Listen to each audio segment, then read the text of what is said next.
In statements that caught the world's attention last week, Pope Francis called on Catholics to go out into the world. You can't get more out in the world than Midtown Manhattan, where the offices of the Jesuit ministry that published the interview are located. It's here at the offices of America magazine that we can learn firsthand about one of the pillars of Jesuit spirituality. In the interview, Pope Francis emphasizes discernment as the key to following Jesus. I was here to seek out the meaning of discernment, and I was immediately directed to the founder of the Society of Jesus, St. Ignatius. St. Ignatius was a Spanish soldier, and he was injured fighting the French at the Battle of Pamplona. And so he kind of stumbled onto this art of making decisions by really following our instincts, using our imagination, listening to our feelings. And over time, he refined this through his spiritual exercises that every Jesuit undergoes. I definitely felt the contrast between the busy street outside and the space of contemplation the Jesuits had carved out for themselves in the midst of the city. I met Luke, who had come here from the Wisconsin province of the Society of Jesus.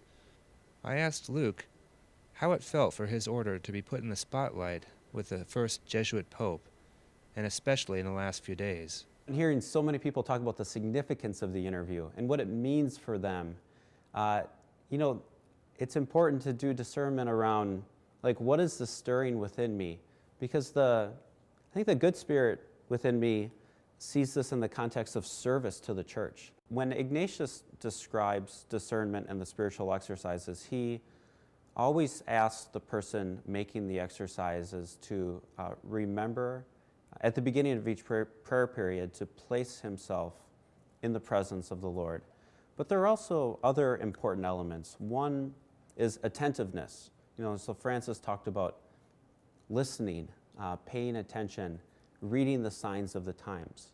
So it's important to be engaged in life and to pay attention to the experience that we're having, the experience that other people are having too. Francis said the feelings of people, especially the poor.